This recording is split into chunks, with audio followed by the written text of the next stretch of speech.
ये कोई साधारण लीला या भ्रम नहीं था। मानव मात्र को नारायण से मिला वरदान था ये। पर अब क्या होगा प्रभु? कैसे रुकेगी ये प्रलय?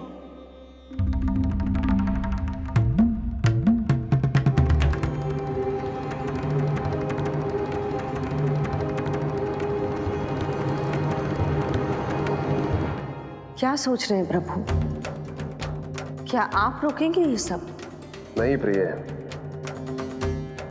ये कृष्ण की माया है, वही इसे रोक सकते हैं।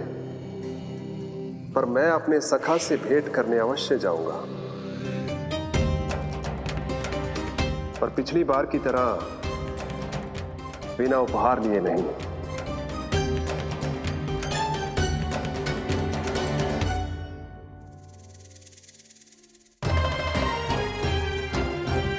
उपहार?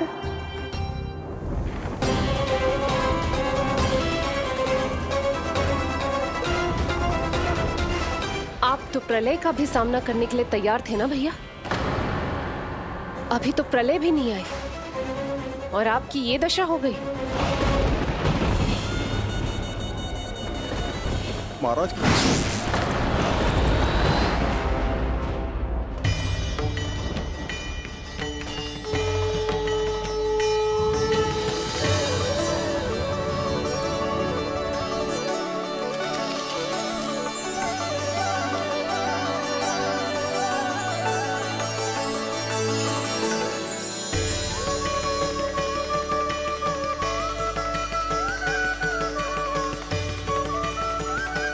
महादेव, आप उपहार में ये निष्प्राण वस्तु देंगे अपने सखा को?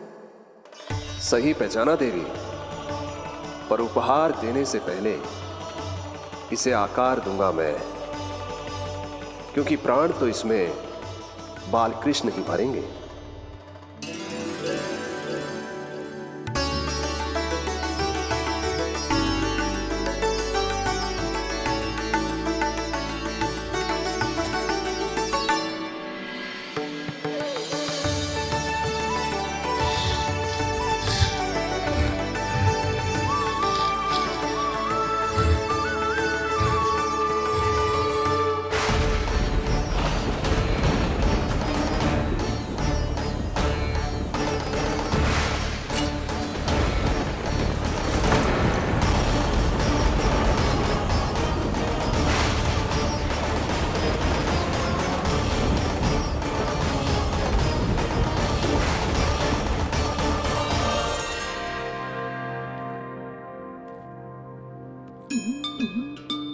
मुरली?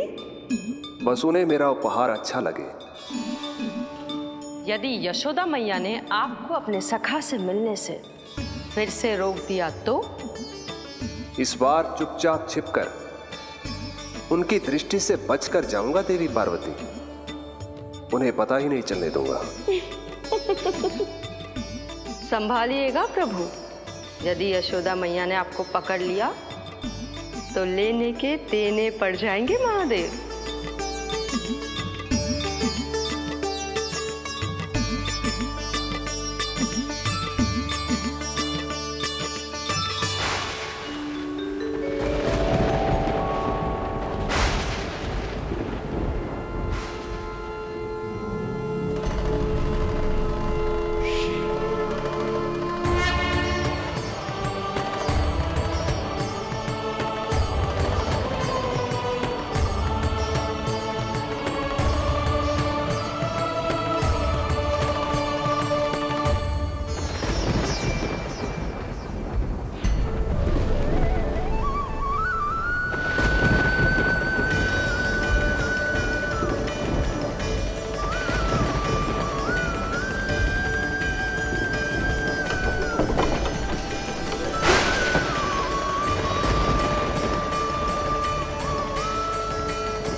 जे रहे चावल, जानकी को कही थी मैंने भीतर रख दे।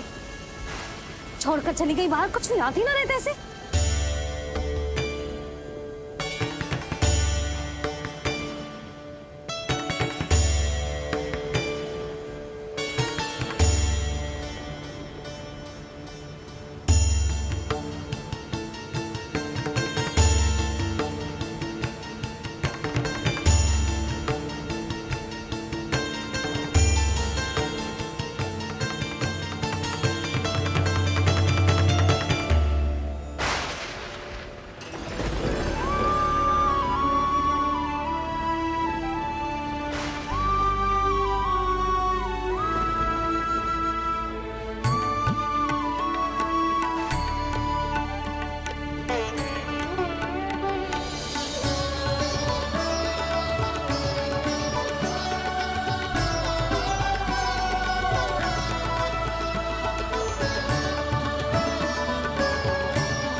कान्हा,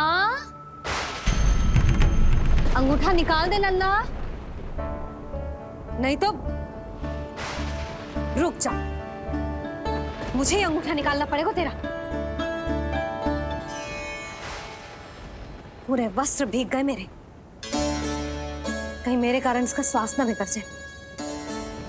वस्त्र बदल के आ रही है मैया।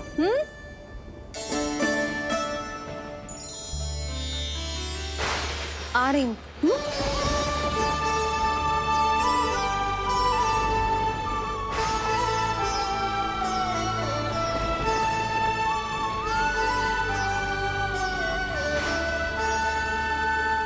शासन की नींव भय होती है महाराज, और आपका पूरा साम्राज्य भय पर ही टिका हुआ है। यदि आप भी इस तरह से भयभीत दिखाई देंगे तो आपके साम्राज्य को डगमगाने से कोई भी नहीं रोक पाएगा। एक बार आपने ही कहा था ना कि अपनी दुर्बलता कभी किसी को मत दिखाओ। प्रजा को भयभीत कंस नहीं, भयानक कंस दिखना चाहिए, भयानक कंस। अब आप ये सिद्ध कर दीजिए कि भय आपके शत्रु का नहीं, आपका शस्त्र है। महाराजा धीराज, कंस का शस्त्र।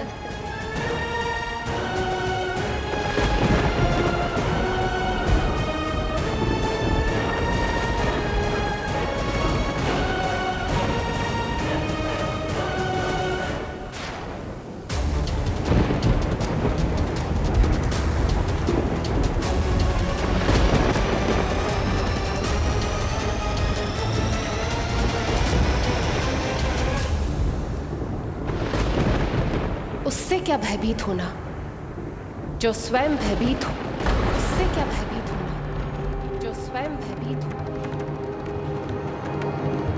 सखा, इस माया को विराम देने का समय आ गया है।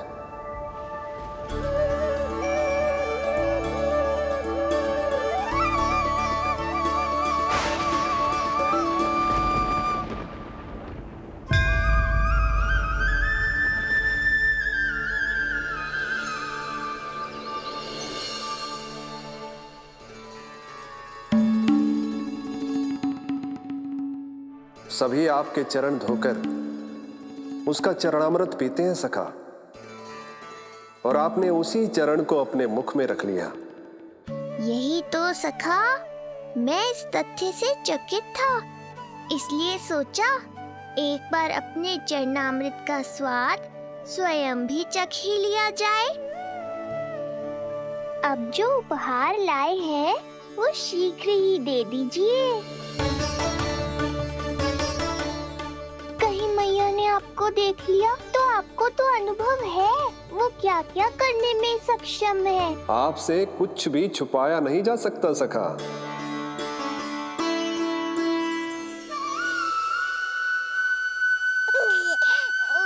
इन अधरों पे पाव के अंगूठे से अधिक ये मुरली शोभा देगी सखा।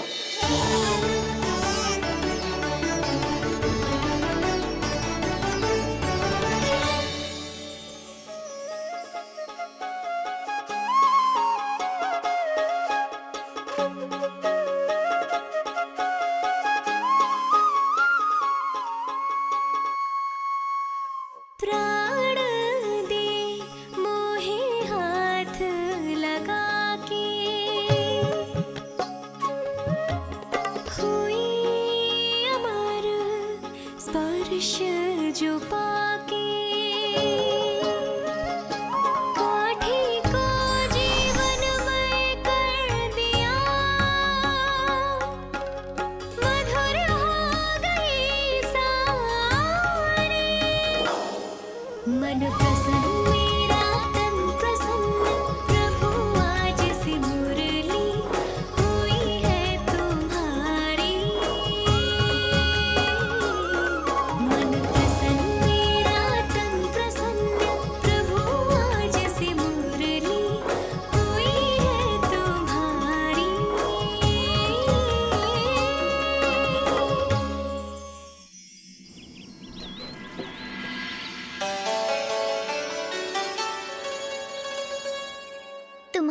भक्ति ने मेरा मन जीत लिया है मुरली। शीघ्र ही सारा संसार तुम्हें मेरे नाम से और मुझे तुम्हारे साथ से पहचानेगा।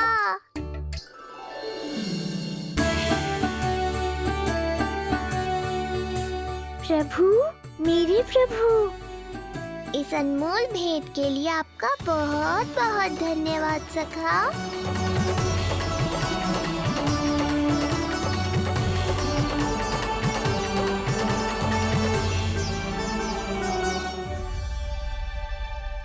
सखा मैया,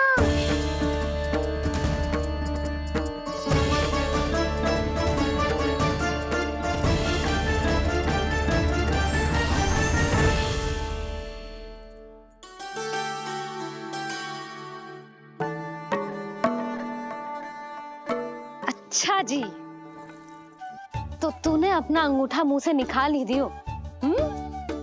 बड़ा उपकार कियो अपनी मैया पे।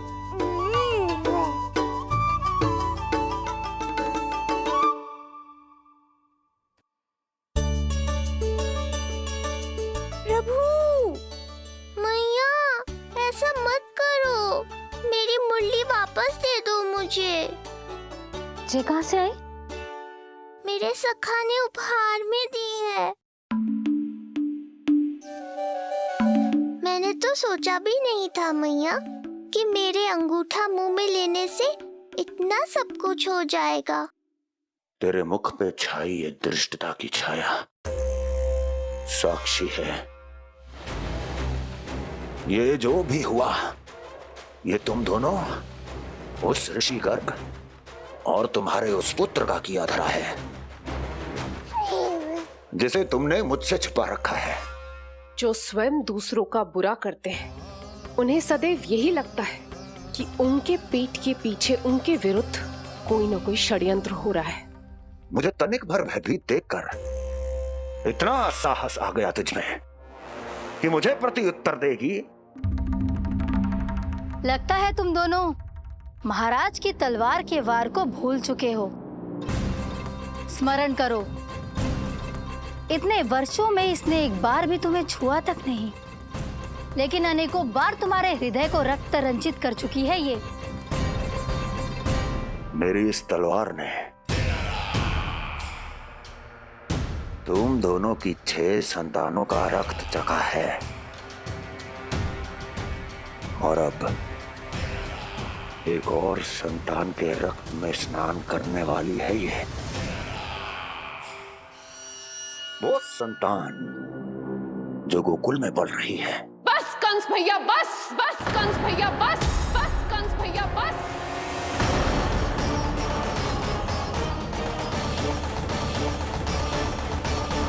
इतना दुस्साहस! तू मुझसे ऊंचे स्वर में बात करेगी अपने बड़े भाई के सामने? बड़े भाई जैसे कौन से कर्म किए हैं आपने? और अब जो कुकर्म करने की आप सोच रहे हैं, उसमें भी असफल होंगे आप। देवकी! नहीं स्वामी, आज मत रोकिए मुझे। बहुत सह चुके हैं हम, बहुत मौन रह लिए, परंतु आज इन्हें सत्य का पता चलना ही चाहिए। भैया, आपको क्या लगता है आप बहुत शक्तिशाली हैं, तो अपना भाग्य बदल सकते हैं? आप भगवान विष्णु का सामना कर सकते हैं। ये भ्रम राक्षस राज रावण को भी था, और यही भ्रम स्वयं को भगवान समझने वाले हिरण्यकश्यप को भी था। पर ना रावण के 10 शीश बचे और ना ही हिरण्यकश्यप का अस्तित्व। पेट चीर के उनके प्राण निकाल लिए थे भगवान ने। तो सोचिए भैया, आपकी क्या दशा करेंगे वो? मैं आज तक ये बात समझ नहीं पाई कि ये आपका अभिमान है या अज्ञान, जो आप भगवान विष्णु का सामना करने चले हैं। देवकी! इस क्रोध का आप कोई लाभ नहीं है भैया। अब तक मैं व्यर्थ ही आपसे भयभीत होती रही, परंतु अब और नहीं। जब हमारी रक्षा स्वयं भगवान विष्णु कर रहे हैं, तो फिर आपसे कैसा भय? जब हमारी रक्षा स्वयं भगवान विष्णु कर रहे, तो फिर आपसे कैसा भय? तू क्यों मुस्कुरा रहा है? अब जे मत ही सोचना कि मैया फिर से अंगूठा चूसने देगी तुझे। अब उसकी आवश्यकता ही नहीं पड़ेगी मैया।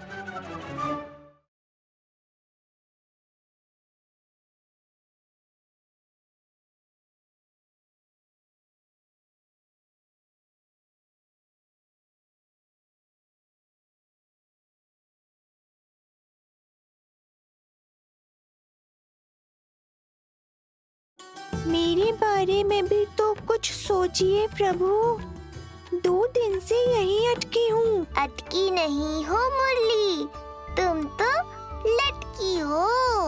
प्रभु कुछ करिए।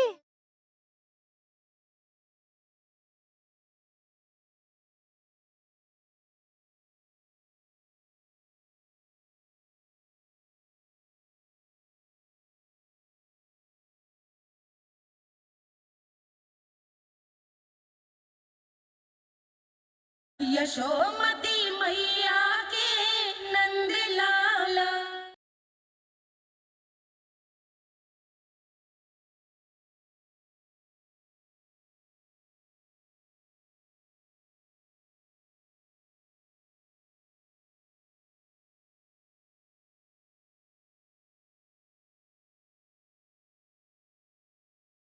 पहले आकाशवाणी से सुना था, आज मैं दोहराती हूं।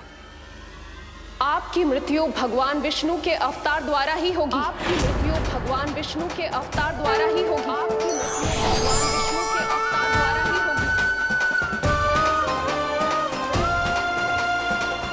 होगी। भले ही वो कहीं भी क्यों ना हो।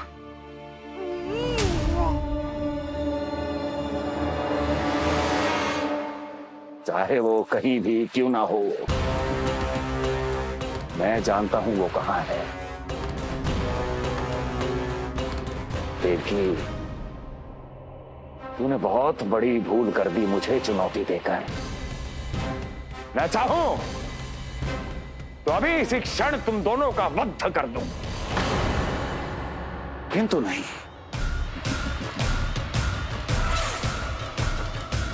तुम्हें श्राद्ध करना बहुत प्रिय है ना? तो ठीक है, तो अब मैं तुम दोनों का वध तभी करूंगा जब तुम दोनों अपनी 8 संतानों का श्राद्ध एक साथ कर चुके होगे।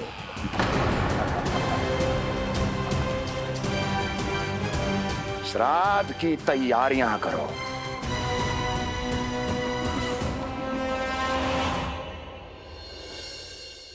मैया अन्नपूर्णा की कृपा से आज अन्नप्राशन के सभी कर्मकांड अच्छे से हो जाए, भोजन स्वादिष्ट बने और मेरे कान्हा को प्रिय लगे। बस इतना आशीर्वाद दे दो तुलसी मैया। मैया, कहीं उसे ऐसा ना लगे कि उसकी मैया को अच्छा भोजन बनाना आतो ही ना है।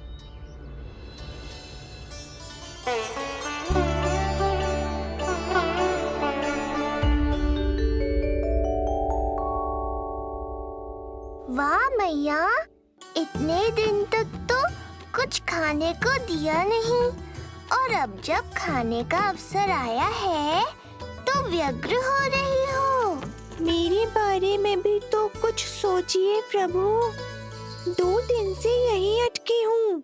अटकी नहीं हो मुरली, तुम तो लटकी हो। प्रभु हाँ हाँ मुरली, मुझे भी तुम्हारा साथ चाहिए, पर क्या करूं? मैया ने तुम्हें मेरी पहुंच से बहुत ऊपर लटकाया है। पर प्रभु, मैं अब तक पहुंचूं कैसे?